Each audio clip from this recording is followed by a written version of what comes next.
दरभंगा, तैयार हो जाओ स्टाइल और स्पीड की नई राइड के लिए।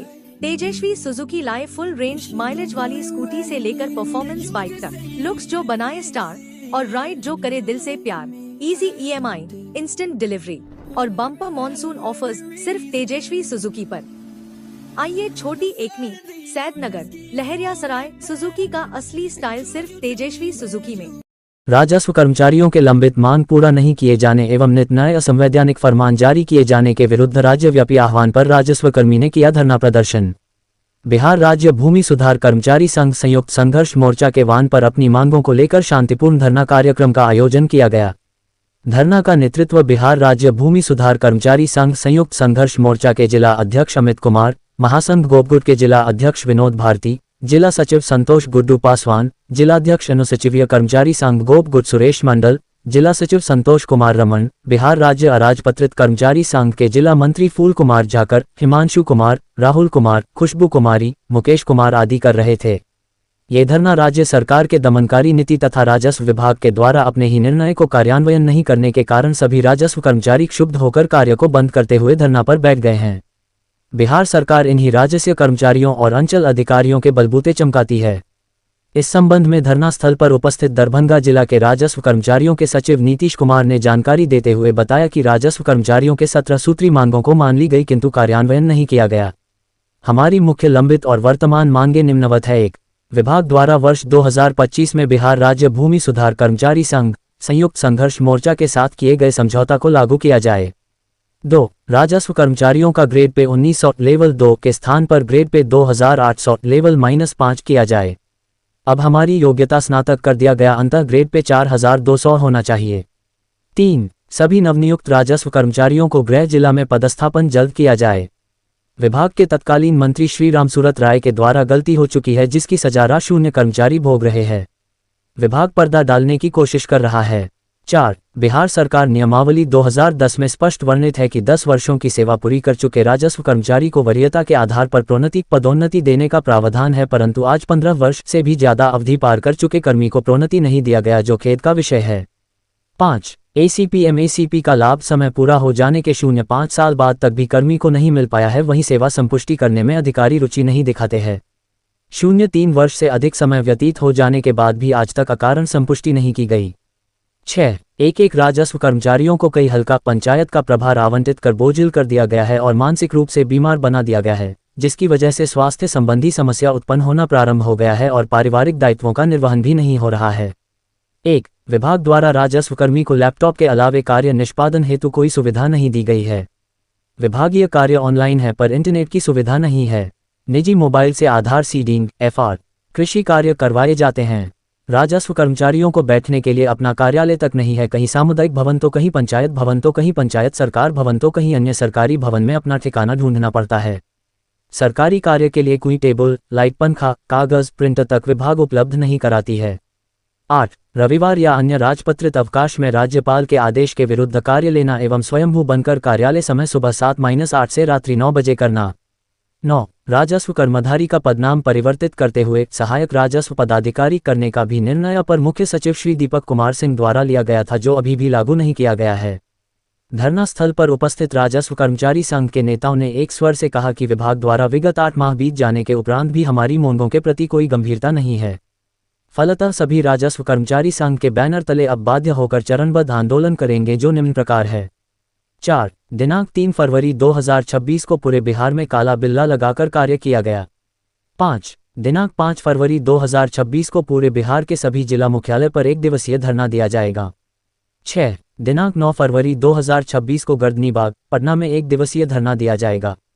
तदोपरांत भी सकारात्मक पहल करते हुए हमारी मांगों को पूर्ण नहीं किया जाता है तो बिहार राज्य भूमि सुधार कर्मचारी संघ संयुक्त संघर्ष मोर्चा के बैनर तले सभी राजस्व कर्मचारी विवश होकर दिनांक 11 फरवरी 2026 से सामूहिक रूप से अनिश्चितकालीन धरना पर जाने को बाध्य होंगे, जिसकी सारी जवाबदेही राजस्व एवं भूमि सुधार विभाग तथा राज्य सरकार बिहार की होगी। विभाग से हैं और क्या कारण क्या हुई जो आपको निलंबित करने का ये मौका है? क्या मैं राजस्व कर्मचारी जाले में कार्यरत था, पंचायत करवा तरियानी में, और अभी 2 तारीख से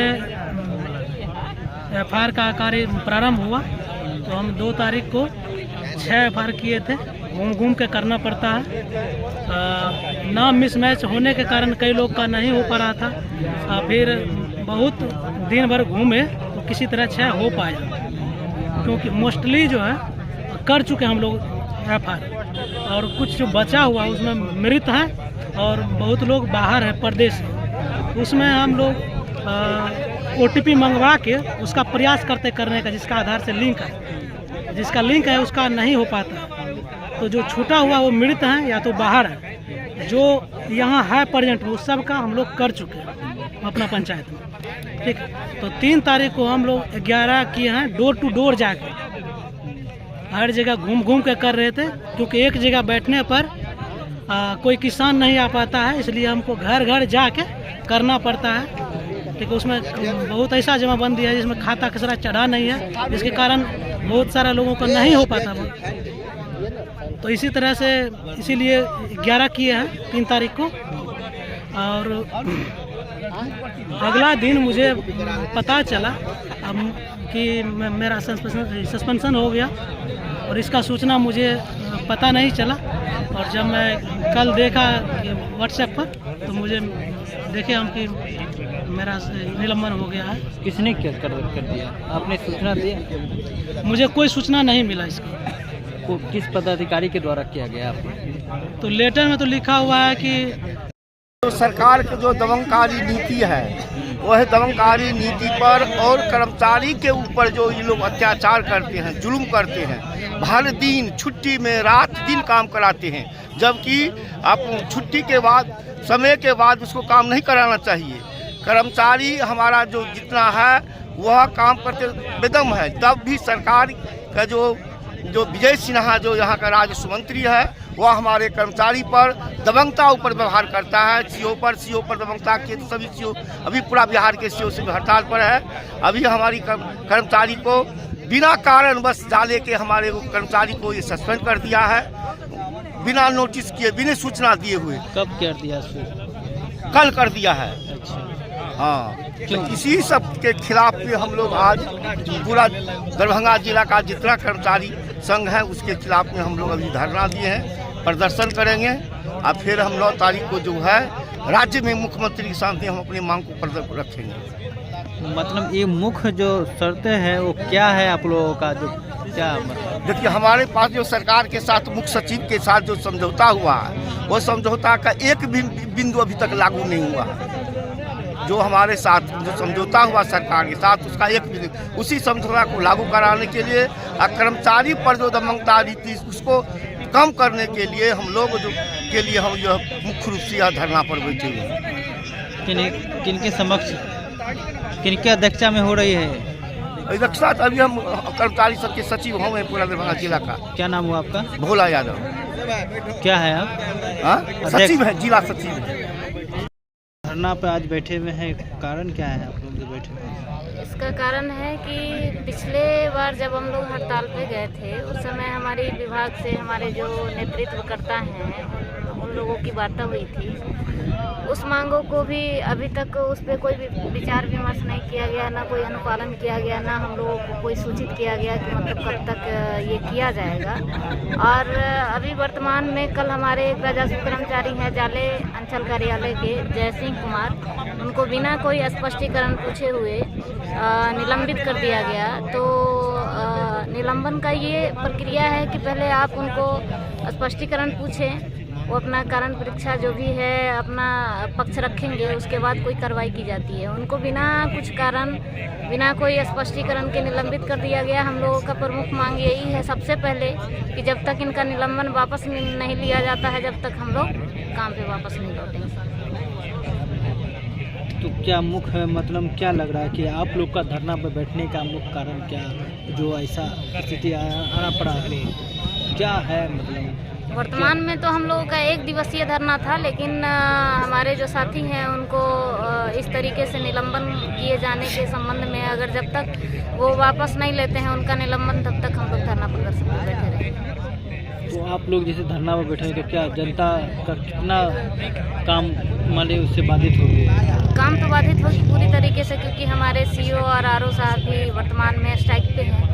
और हम लोगों के नहीं रहने के कारण अंचल का कार्यालय का जो भी काम है राजस्व का, वो अपना सरकार वैकल्पिक व्यवस्था या जो भी है वो विमर्श करेंगे अपना। तो क्या लग रहा है कि और भी कर्मचारी तो काम कर रहे हैं? कोई नहीं कर रहे हमारे दरभंगा जिला के। जैसे बहादुरपुर कर रहे हैं, उनसे बात हुई है तो वो अपना उनका एक निजी फैसला है। क्या नाम हुआ आपका? खुशबू कुमारी, राजस्व क्या है? कर्मचारी बहादुरपुर से। बहादुरपुर। आज धरना पर बैठे हुए हैं, क्या मांगे हैं आप लोगों का? क्या? हम लोग पूर्व में भी धरना प्रदर्शन और हड़ताल के माध्यम से अपनी 17 सूत्री मांगों को सरकार के समक्ष रखे थे। सरकार में जो प्रतिनिधि थे उनके द्वारा लिखित में आश्वासन दिया गया था कि आप लोगों की जो भी मांगे हैं उनको पूरा किया जाएगा जल्द से जल्द, लेकिन 8 माह बीत जाने के पश्चात भी एक भी मांग को पूरा नहीं किया गया है। जिला स्तर पे सबसे प्रमुख मांग हम लोगों की थी कि हम लोग की सेवा संपुष्टि की जाए, लेकिन 8 माह बीत जाने के बावजूद भी सेवा संपुष्टि का कार्य नहीं किया गया है। ऊपर से राजस्व विभाग हर काम को कैंप मोड में करवा रही है, शिविर के माध्यम से करवाना चाह रही है। और इस क्रम में वो जो छुट्टी है हमारी, जो राज्यपाल जी के द्वारा अनुशंसित किया जाता है, संडे की छुट्टी हो या किसी पर्व त्यौहार की छुट्टी हो, उसमें भी कार्य लिया जा रहा है और 6 to 9 लिया जा रहा है। मतलब सुबह 6 बजे से ड्यूटी में लगाया जाता है और रात के 9 बजे तक ड्यूटी करने के लिए कहा जा रहा है, जो स्पष्ट रूप से लेबर कोड का वायलेशन है। तो हमारी मांग है धरना प्रदर्शन के माध्यम से कि हमारी विगत जो पूर्व की मांगे थे उसको पूरी की जाए और छुट्टी में हमसे काम नहीं लिया जाए। कल डीएम साहब के द्वारा हमारे एक राजस्व कर्मचारी साथी को जो जाले में पोस्टेड हैं उनको बिना किसी स्पष्टीकरण के सस्पेंड कर दिया गया है। तो हमारा मांग यह भी है कि इनका निलंबन वापस लिया जाए।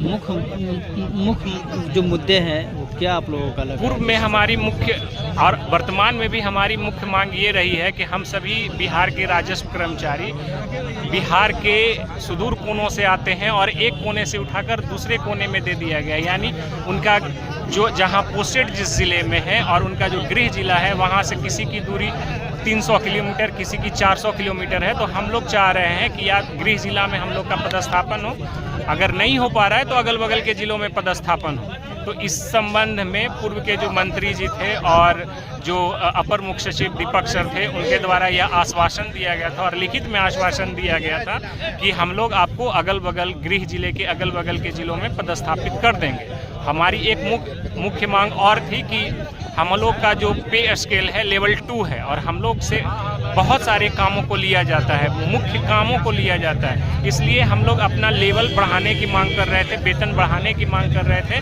और वेतन लेवल 5 का हम लोग का मांग था कि हम लोग का वेतन लेवल 5 का किया जाए। तो क्या ये धरना के माध्यम से नहीं सुना जाता तो क्या आगे? हम लोग विगत दिनों में लगभग 40 दिन का हड़ताल किए थे और उसी क्रम में हमारे संघ के जो माननीय अध्यक्ष और महासचिव महोदय थे उनके द्वारा एक लिखित सहमति समझौता पत्र जारी हुआ था और हम लोगों ने हड़ताल को समाप्त किया था। लेकिन विगत 8 माह बीत जाने के बाद भी हम लोग समय समय पर अपनी मांगों को विभिन्न फोरम पे उठाते रहे हैं, लेकिन फिर भी हम लोग की मांग को सुना नहीं जा रहा है, नहीं माना जा रहा है। इसलिए विवश होकर हम लोग फिर आज एक सांकेतिक रूप से धरना कर रहे हैं। क्या नाम हुआ? मेरा नाम नीतीश कुमार हुआ। क्या है? हम राजस्व कर्मचारी। कहाँ के हैं? हाया के। स्नातकोत्तर इतिहास विभाग, ललित नारायण मिथिला विश्वविद्यालय दरभंगा।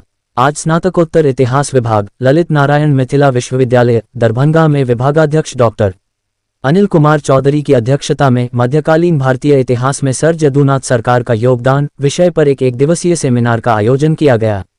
ये सेमिनार डॉक्टर प्रभात दास फाउंडेशन दरभंगा के संयुक्त तत्वावधान में संपन्न हुआ।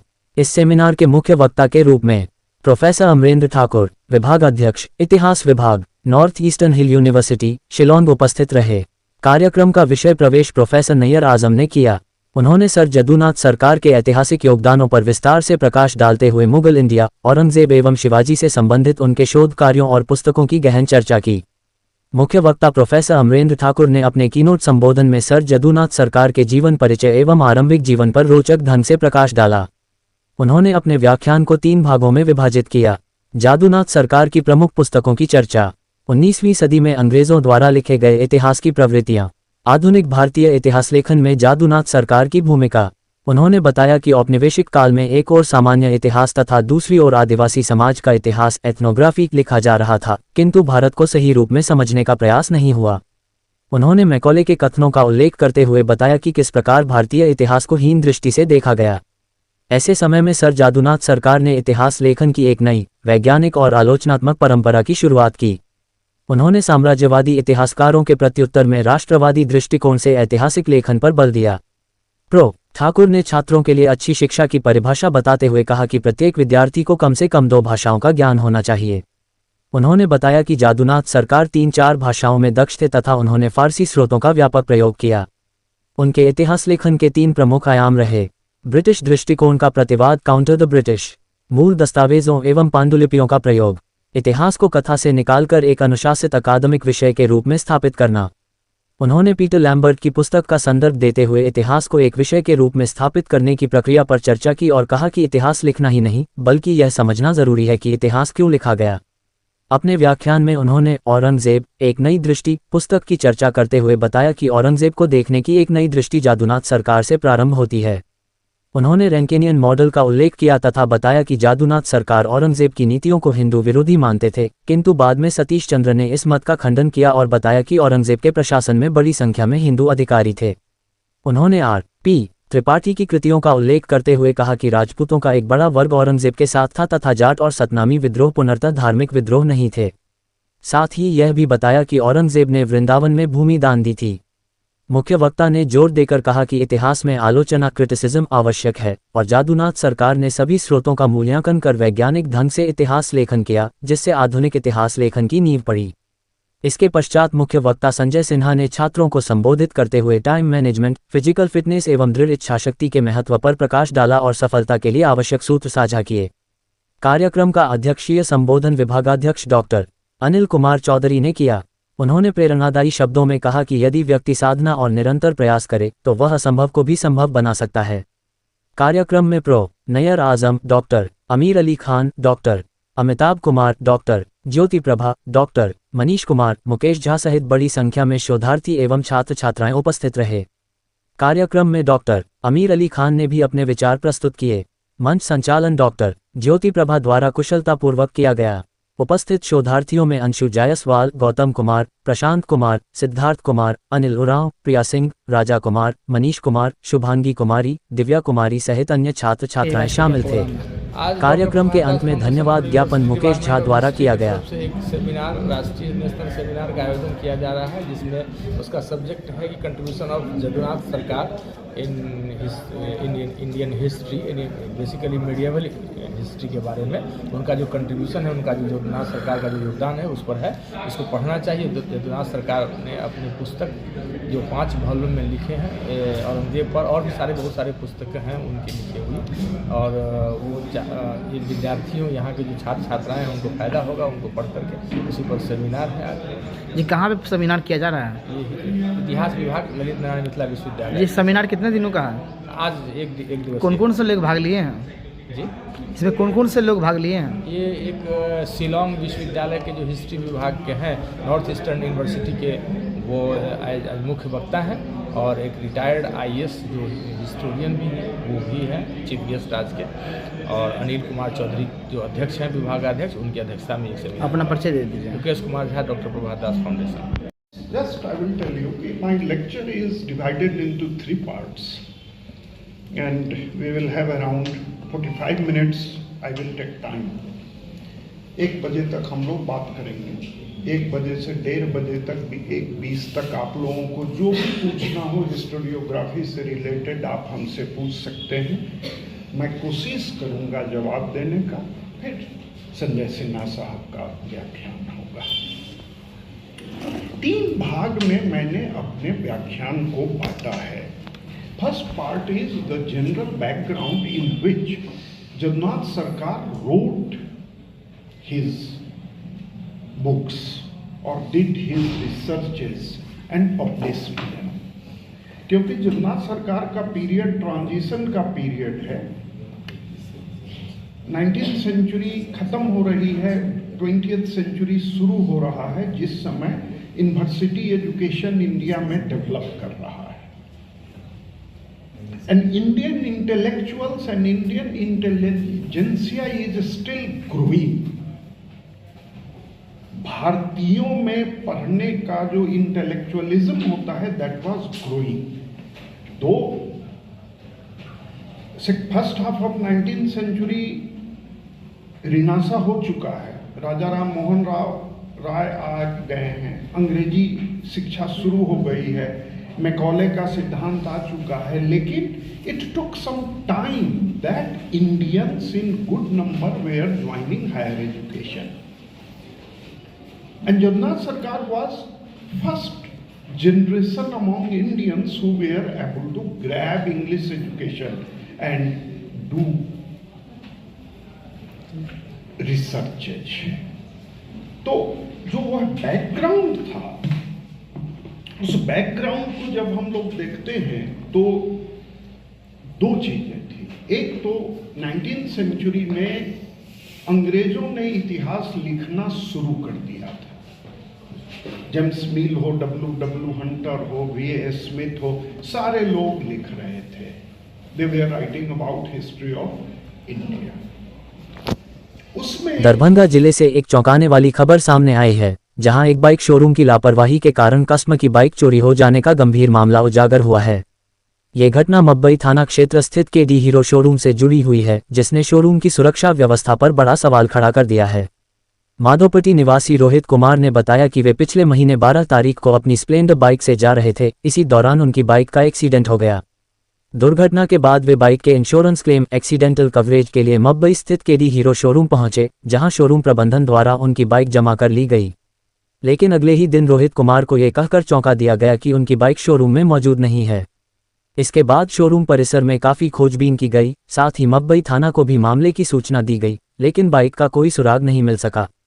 अंततः उन्हें यह बताया गया कि उनकी बाइक चोरी हो चुकी है। सबसे हैरानी की बात यह है कि जिस शोरूम से बाइक चोरी हुई, वहां CCTV कैमरे लगे होने के बावजूद ये स्पष्ट नहीं हो सका कि बाइक आखिर चोरी कैसे हुई। इससे शोरूम की सुरक्षा व्यवस्था और प्रबंधन पर गंभीर सवाल खड़े हो रहे हैं। क्या हुआ भैया, आपका गाड़ी कहीं से चोरी हो गया? कहाँ से चोरी हुआ है? जी केडी एजेंसी से चोरी हुआ, जो मब्बी पे है। और कैसे चोरी हुआ है? मतलब गाड़ी आप क्या KD एजेंसी में क्यों दिए हुए थे? केडी एजेंसी में जब गाड़ी का एक्सीडेंट हुआ था तो इंश्योरेंस क्लेम करवाने के लिए हम केडी एजेंसी में गाड़ी को दिए थे। और उसके बाद फिर पता चला एक दिन बाद, जैसे 12 तारीख को हम गाड़ी वहाँ जमा किए थे, तो 12 को जमा किए और वो सर्विस मैनेजर जो था, जिसका नाम दीपक है, तो वो जो है ना वो उस बाद बोले कि वो कल जो है ना इसका सारा डॉक्यूमेंट उसका सबमिट वो वहाँ हम कर दिए। और वहाँ से करने के बाद फिर हम चले आए। फिर चले आने के बाद वो एक दिन बाद कॉल करके हमें बता रहे हैं 13 तारीख को सुबह में 9:30 बजे के आसपास कि आपका गाड़ी एजेंसी पे नहीं है, कि आप गाड़ी लेके गए? तो हम बोले नहीं, गाड़ी लेके हम नहीं गए हैं। तो वही बोले कि गाड़ी जो है ना सर यहाँ से मिसिंग हो गई है। तो फिर हम लोग गए, लेकिन अपनी तरफ से सारा खोजबीन किए, लेकिन कुछ पता नहीं चला। तो फिर वो आवेदन दिए मब्बी थाना पे जाके, फिर मब्बी थाना पे आवेदन दिए, तो फिर वो एक्शन लिए वहाँ पे प्रशासन। अभी गाड़ी देने के नाम पे क्या कह रहा है? क्या गाड़ी देने के नाम पे क्या कह रहा है? मतलब गाड़ी देने के नाम पे बोल रहे हैं कि आप निश्चिंत, वो बोल रहे हैं कि दीपक भाई जी जो सर्विस मैनेजर हैं जहाँ से इंश्योरेंस क्लेम करवाए थे, वो बोल रहे हैं कि आप निश्चिंत रहिए, हम आपका इंश्योरेंस क्लेम करवाते हैं और बाद बाकी। आप इंश्योरेंस क्लेम करवा के पैसा लेना चाह रहे कि गाड़ी चाह रहे हैं? नहीं, गाड़ी यदि मिल जाए तो गाड़ी लेंगे, नहीं तो हमको इंश्योरेंस चाहिए। फिर उसका जो इंश्योरेंस जो उसका मुआवजा होगा मेरे गाड़ी का, फिर एजेंसी से हमें वो चाहिए। थाना में केस कर रहे हैं इसको लेके? हाँ, थाना में हम केस करेंगे। अच्छा, आपको क्या लग रहा है, इतना बड़ा एजेंसी है, वहाँ कैमरा वैमरा नहीं लगा हुआ, इस तरह का चोरी होना क्या लग रहा है? हमको तो लग रहा है कुछ इन लोगों का मिली भगत है शायद, ऐसा ही कुछ लग रहा है। ये कब की घटना है? ये 12 तारीख की घटना है। गाड़ी आप ही के नाम पे है? हाँ, गाड़ी मेरे ही नाम। क्या नाम था गाड़ी कौन सा गाड़ी था? स्प्लेंडर प्लस था, BS6 मॉडल, ब्लैक कलर का था। नंबर क्या था? नंबर 0784। और आपका मतलब नाम क्या हुआ? मेरा नाम रोहित कुमार। घर का एक्चुअली क्या गाड़ी में एक्चुअली जब एक्सीडेंट हुआ था तो उसका चेसिस जो है ना ऊपर की ओर उठ गया था, जिसकी वजह से गाड़ी चलने में प्रॉब्लम हो रही थी। मतलब गाड़ी चल के एजेंसी तक गई थी या आपके कैसे लेके नहीं, गए थे? चल के गई थी। 10-12 का स्पीड जो है ना, 10-12 का स्पीड पे वो चल सकता था, बाकी वो 20 मतलब उससे ऊपर जो है ना स्पीड में वो गाड़ी। अच्छा, मान लीजिए एजेंसी से मान लीजिए चोरी जो किए करके गया होगा कोई भी चोर, 10 की स्पीड या 20 की स्पीड से गया हाँ, होगा, उससे ज़्यादा नहीं। ऐसे में सेफ नहीं समझा सा एजेंसी में कोई गाड़ी आज के दौर में? हाँ, सही बात है। जब एजेंसी से जब ऐसी घटना होती है तो फिर लोग कैसे विश्वास करें एजेंसी के ऊपर। क्या नाम हुआ आपका? रोहित कुमार। डीएम ने विभिन्न पथ निर्माण कार्यों का किए निरीक्षण। जिला पदाधिकारी दरभंगा श्री कौशल कुमार द्वारा पथ प्रमंडल दरभंगा अंतर्गत निर्माणाधीन पथ योजनाओं का निरीक्षण किया। निरीक्षण के क्रम में उन्होंने शोभन चौक NH 27 से अगौरापट्टी चौक मकिया SH 52 तक कुल 38.60 किलोमीटर लंबाई वाले पथ निर्माण कार्य का जायजा लिया। ये पथ गगौल, बरियौल, हरिहरपुर, चमनपुर, कलीगांव, कनौर, भेलवाड़ा, गौतम कुंड, जगही टोला एवं बसेठा होते हुए गुजरता है। निरीक्षण के दौरान संबंधित पदाधिकारियों द्वारा जिला पदाधिकारी को अवगत कराया गया कि उक्त योजना के अंतर्गत अब तक लगभग 30% निर्माण कार्य पूर्ण किया जा चुका है।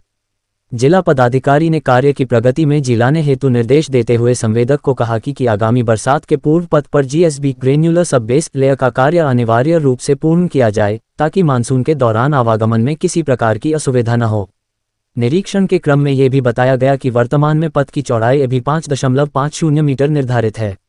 जिला पदाधिकारी ने कार्यपालक अभियंता पथ निर्माण विभाग को पथ की चौड़ाई बढ़ाकर 7 मीटर किए जाने हेतु आवश्यक अग्रेतर कार्रवाई प्रारंभ करने का निर्देश दिया, जिससे भविष्य में बढ़ते यातायात को ध्यान में रखते हुए सड़क अधिक सुरक्षित एवं सुगम बन सके। जिला पदाधिकारी ने संबंधित पदाधिकारियों को निर्देश दिया कि निर्माण कार्य की गुणवत्ता पूर्ण की जाए तथा कार्य को निर्धारित समय सीमा के भीतर पूर्ण किया जाए। उन्होंने ये भी कहा कि पथ निर्माण कार्य पूर्ण होने से क्षेत्र के लोगों को बेहतर आवागमन की सुविधा मिलेगी तथा स्थानीय विकास को गति प्राप्त होगी। निरीक्षण के दौरान पथ निर्माण विभाग के संबंधित पदाधिकारी एवं संवेदक उपस्थित थे। सर्वजन दवा सेवन कार्यक्रम को लेकर जिला कोऑर्डिनेशन कमेटी बैठक। जीविका दीदियों और उनके परिवार सदस्यों के लिए सभी आंगनवाड़ी केंद्रों पर विशेष मेगा कैंप 11 फरवरी को। 10 फरवरी से जिले में चलाई जाएगी सर्वजन दवा सेवन कार्यक्रम। समाहरणालय अवस्थित बाबा साहब डॉक्टर भीमराव अंबेडकर सभागार में जिले में आगामी 10 फरवरी से शुरू होने वाले सर्वजन दवा सेवन कार्यक्रम को लेकर जिला कोऑर्डिनेशन कमेटी की बैठक जिलाधिकारी कौशल कुमार की अध्यक्षता में आयोजित हुई। बैठक में शिक्षा विभाग, पंचायती राज विभाग, नगर निगम, ICDS, समाज कल्याण, खाद्य एवं उपभोक्ता संरक्षण, सूचना एवं जनसंपर्क विभाग सहित अन्य विभागों के अधिकारी उपस्थित रहे। बैठक में बताया गया कि फाइलेरिया हाथी पांव क्यूक्यूलेक्स मादा मच्छर काटने से फैलने वाला रोग है जो शरीर के लसिका तंत्र को नुकसान पहुंचता है। समय समय पर दवा सेवन और मच्छर नियंत्रण से इस बीमारी पर की श्रृंखला तोड़ी जा सकती है। जिलाधिकारी ने बताया अभियान में जीविका दीदियां एवं सेविका सहायिका की अग्रणी भूमिका रहेगी। इस अभियान का उद्देश्य है कि जिले के चयनित प्रखंड के प्रत्येक नागरिक को DEC, एल्बेंडाजोल और आइवरमेक्टिन की दवा का सेवन कराया जाए ताकि फाइलेरिया संक्रमण की श्रृंखला को पूरी तरह तोड़ा जा सके। जिला फाइलेरिया विभाग के अनुसार जिले में 11 फरवरी 2026 को जीविका दीदियों और उनके परिवार के सभी योग्य सदस्यों के लिए सभी आंगनवाड़ी केंद्रों पर विशेष मेगा कैंप आयोजित किया जाएगा। उस दिन जीविका दीदियों समूह के सदस्यों के साथ फाइलेरिया उन्मूलन हेतु जागरूकता कार्यक्रम आयोजित की जाएगी। जिला वेक्टर जनित रोग नियंत्रण पदाधिकारी डॉक्टर अमरेंद्र कुमार मिश्रा ने बताया कार्यक्रम को सफल बनाने हेतु विशेष कार्य योजना बनाई गई। स्वास्थ्य विभाग के साथ साथ जीविका संगठन, आंगनबाड़ी सेविका सहायिका और आशा कार्यकर्ताओं की भी सक्रिय भागीदारी सुनिश्चित की जा रही है। इस सामुदायिक प्रयास से अभियान को जन आंदोलन का रूप देने की तैयारी है। जीविका दीदी पहले स्वयं दवा का सेवन करेंगी, तब घर घर जाकर लोगों को दवा सेवन के लिए करेगी प्रेरित। डॉक्टर मिश्रा ने बताया कि जीविका दीदियों को इस अभियान में घर घर जाकर लोगों को दवा सेवन के लिए प्रेरित करने की जिम्मेदारी दी गई है। जिले के सभी लोगों का सामूहिक सहयोग अत्यावश्यक है।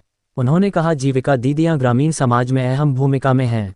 उनकी भागीदारी से न केवल दवा सेवन दर में वृद्धि होगी बल्कि लोगों में फाइलेरिया के प्रति जागरूकता भी तेजी से फैलेगी।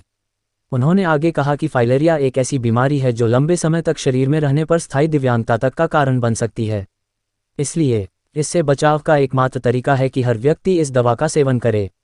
दवा पूरी तरह सुरक्षित है और चिकित्सकों की देखरेख में दी जाती है।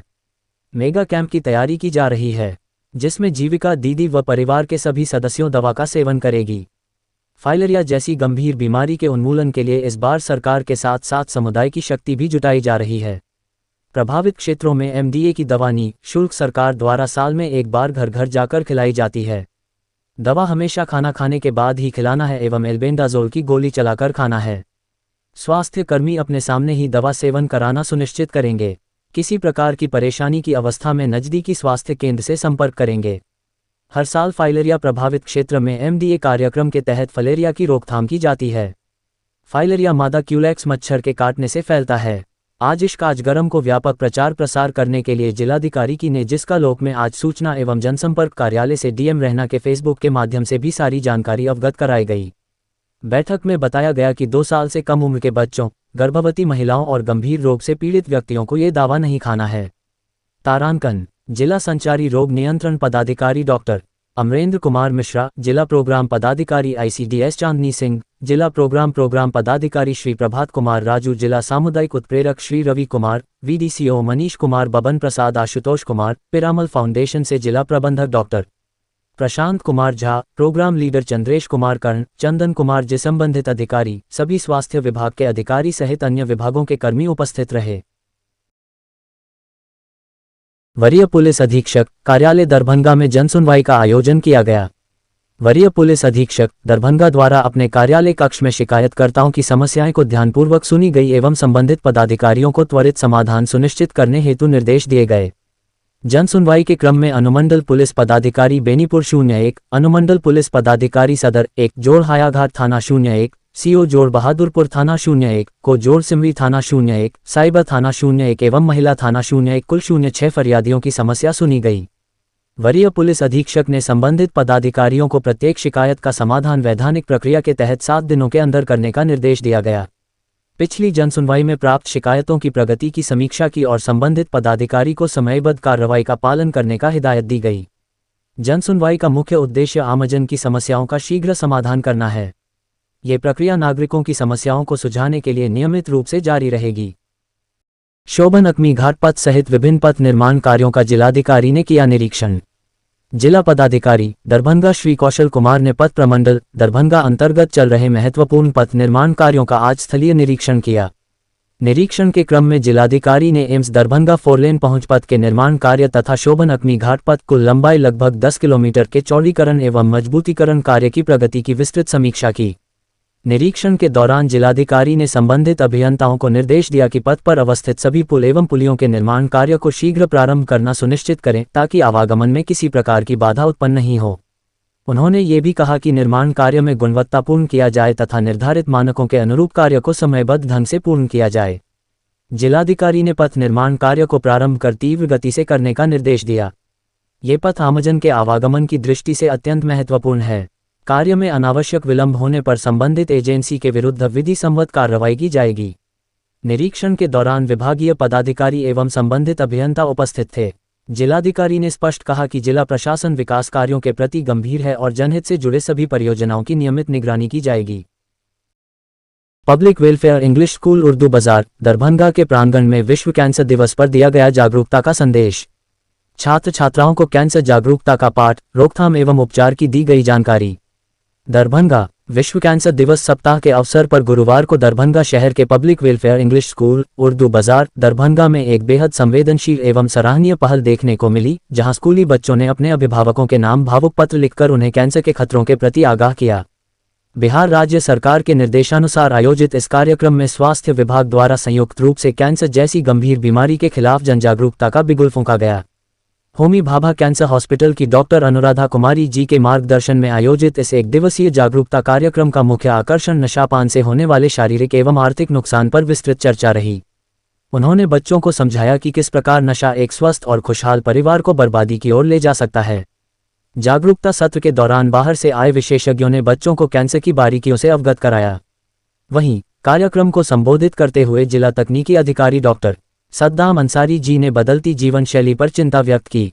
उन्होंने बताया कि तंबाकू सेवन, गुटखा, खैनी, बीड़ी, सिगरेट आदि कैंसर का सबसे बड़ा कारण है और तंबाकू छोड़ना ही कैंसर से बचाव का सबसे प्रभावी उपाय है। उन्होंने बच्चों एवं उपस्थित लोगों को तंबाकू त्याग टोबैको सेसेशन का संदेश देते हुए इसके दुष्परिणामों की जानकारी दी तथा कहा कि अनियमित दिनचर्या, जंक फूड का अत्यधिक सेवन और नशे की आदतें कैंसर के खतरे को कई गुना बढ़ा देती हैं। साथ ही उन्होंने ये भी बताया कि यदि कैंसर के लक्षणों की पहचान समय रहते कर ली जाए तो इसका इलाज पूरी तरह संभव है। अभियान के अंत में जिला तकनीकी अधिकारी डॉक्टर सद्दाम अंसारी जी द्वारा उपस्थित सभी छात्र छात्राओं को कैंसर पीड़ितों के प्रति संवेदनशीलता, सहयोग एवं तंबाकू से दूर रहने की शपथ दिलाई गई। इस महत्वपूर्ण कार्यशाला को सफल बनाने में होमी भाभा जिला कैंसर हॉस्पिटल की डॉक्टर अनुराधा कुमारी एवं जिला तकनीकी अधिकारी डॉक्टर सद्दाम अंसारी की उपस्थिति विशेष रूप से महत्वपूर्ण रही। कार्यक्रम के सुचारू संचालन में ज्योति कुमारी, सीनियर क्लर्क केतन कुमार जी तथा विद्यालय के समस्त शिक्षक शिक्षिकाएं समीना खातून, राखी कुमारी, अनिता जी, श्रीकांत कुमार, सबा प्रवीण, सुधा कुमारी, प्रशांत कुमार, परमेश्वर कुमार एवं स्कूल के बच्चों का सहयोग सराहनीय रहा।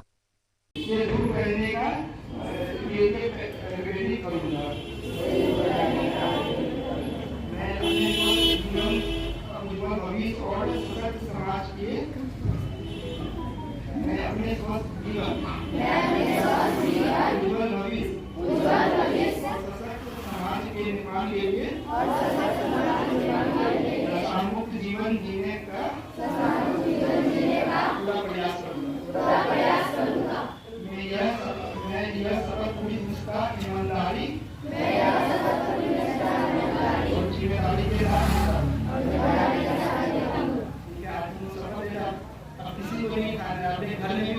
12 फरवरी मजदूरों के आम हड़ताल को सफल करो। कॉर्पोरेट और मालिक के फेयदे के 4 श्रम कोड कानून वापस लो। जी राम जी नहीं चलेगा, मनरेगा कानून वापस करो। 5 फरवरी 2026 all India central council of trade unions act के घटक संगठनों व किसान महासभा के नेता कार्यकर्ता का कन्वेंशन लहरिया सराय पोलो मैदान धरना स्थल पर एक्ट जिला सचिव उमेश प्रसाद शाह, किसान महासभा के जिला सचिव अभिषेक कुमार के संयुक्त अध्यक्षता में हुआ, जिसमें मजदूरों ने 12 फरवरी के आम हड़ताल का समर्थन करते हुए बड़ी संख्या में शामिल होने का निर्णय लिया, जिसमें माले जिला सचिव वैद्यनाथ यादव, खेग्रामस के जिला सचिव सत्यनारायण पासवान पप्पू, निर्माण मजदूर यूनियन म के रामनारायण पासवान भोला जी, मोशून्य जमालउद्दीन और रसोइया संघ के सुरेंद्र पासवान, इंसाफ मंच के न्याय अहमद, एफ नेत्री शनचरी देवी ने संबोधित करते हुए कहा, महंगाई और बेरोजगारी से त्रस्त मजदूरों पर मोदी सरकार श्रम कोड और जिरामजी जैसे मजदूर विरोधी जन विरोधी कानून को लागू कर गरीब मजदूरों को मालिक का गुलाम बनाने की तैयारी कर लिया है, जिसके खिलाफ दरभंगा समेत पूरे देश के मजदूर सड़कों पर उतरेगा और मोदी सरकार को इस जनविरोधी कानून को वापस लेने के लिए बाध्य करेगा। कन्वेंशन ने 10 फरवरी को टेम्पो प्रचार एवं 11 फरवरी को गाँव में हड़ताल के समर्थन में मशाल जुलूस निकाला जाएगा। आज के कन्वेंशन में राजदीप राम, जगदीश राम, मोशून्य शौकत, कलिम नद्दाफ, परमिला देवी, प्रमोदी देवी, बदमिया देवी, नाजिर समेत दर्जनों नेता कार्यकर्ता ने भाग लिया।